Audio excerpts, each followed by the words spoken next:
ఆమెను చూచి, దయాప్రాప్తురాల, నీకు శుభము, ప్రభువు నీకు తోడై ఉన్నాడు.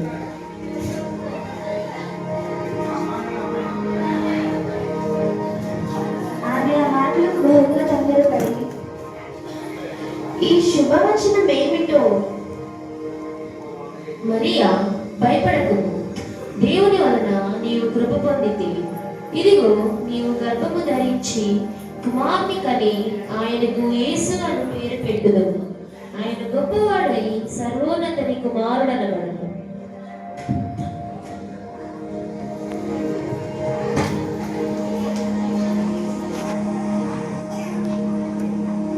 ఆయన తల్లి అయిన మరియా యోసేపునకు ప్రధానము చేయబడిన తరువాత వారేకము కాకమునుపు ఆమె పరిశుద్ధాత్మ వలన గర్భవతిగా ఉండెను. ఆమె భర్త అయిన యోసేపు నీతిమంతుడై ఉండి ఆమెను అవమానపరచునగా రహస్యముగా ఆమెను విడనాడ నిర్దేశించెను. అతను ఈ సంగతులను గూర్చి ఆలోచించుకొనుచుండగా, ఇదిగో, ప్రభువు దూత స్వప్నమందు అతనికి ప్రత్యక్షమై, దావీదు కుమారుడు అయిన యోసేపు, నీ భార్య అయిన మరియను చేర్చుకున్నటకు భయపడకు. ఆమె గర్భము ధరించినది పరిశుద్ధాత్మ వలన కలిగినది. ఆమె కుమారుని కనును తన ప్రజలను వారి పాపముల నుండి ఆయనే రక్షించును గనుక ఆయనకు యేసు అని పేరు పెట్టదు.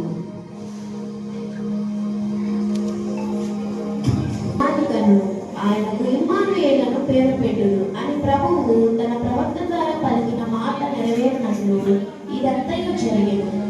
ఇమ్మానుయేలు పేరునకు భాషాంతరమున దేవుడు మనకు తోడని అర్థము. నిద్ర మేలుకొని ప్రభుదూత తనకు ఆజ్ఞాపించిన ప్రకారము చేసి తన భార్యను చేర్చుకొని ఆమెను కుమారుని కనువరకు ఆమెను ఎరుగకుండెను. అతడు ఆ కుమారునికి యేసు అని పేరు పెట్టెను. ఆ దినములలో సర్వలోకమునకు ప్రజాసంఖ్య రాయవలని కైసరు అగస్తుల వలన ఆజ్ఞ ఆయను. ఇది కురేనీయు సిరియా దేశమునకు అధిపతి ఉన్నప్పుడు జరిగిన మొదటి ప్రజాసంఖ్య. అందరూ ఆ సంఖ్యలో రాయబడ్డకు తమ తమ పట్టణములకు వెళ్ళి, యోసేపు దావీదు వంశములోను గోత్రములోను పుట్టినవాడు కనుక తనకు భార్యగా ప్రదానం చేయబడ్డ గర్భవతి అయి ఉండిన మరియతో కూడా ఆ సంఖ్యలో రాయబడ్డకు గలిలయలోని నజరేతు నుండి యూదయలోని బెత్లెహేము అనబడిన దావీదు ఊరికి వెళ్ళెను.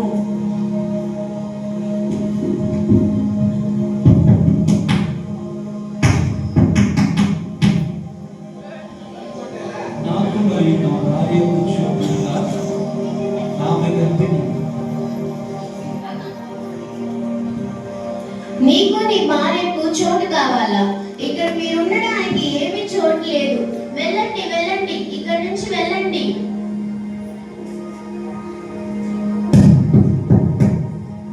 మరి ఒకరిని అడుగుతాం.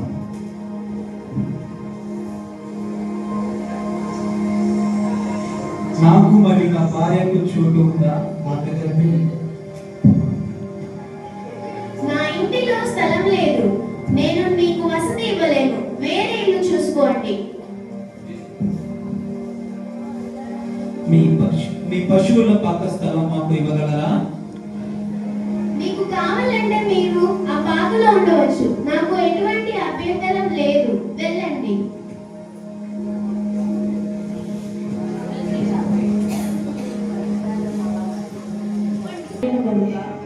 తన తొలిచూల కుమారుని కని పొట్టి గుట్టలతో చుట్టి సముద్రంలో వారికి స్థలము లేనందున ఆయనను పశువుల తొట్టెలో పరుండబెట్టెను.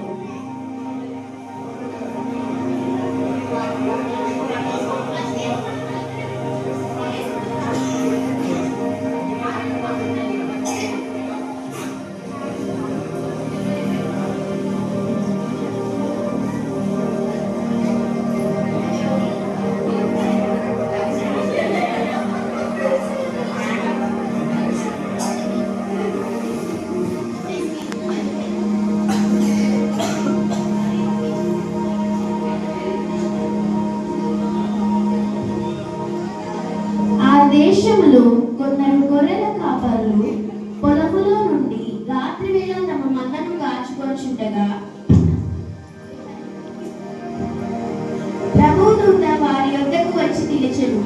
ప్రభు మహిమ వారి చుట్టూ ప్రకాశించినందున వారు మిక్కిలి భయపడిరి. భయపడకుడి, ఇదిగో ప్రజలందరికీ కలగబోవు మహా సంతోషకరమైన సువర్తమానము నేను మీకు తెలియజేయుచున్నాను. దావీదు పట్టణమందు నేడు రక్షకుడు మీ కొరకు పుట్టి ఉన్నాడు. ఈయన ప్రభు అయిన క్రీస్తు. దానికిదే మీ కానవాలు. ఒక శిశువు పొద్దుగుడులతో చుట్టబడి ఒక తొట్టిలో పడుకొని ఉండుట మీరు చూచెదరు.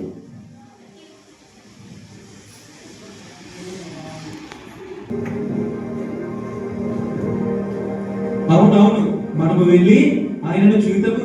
రండి రే రండి.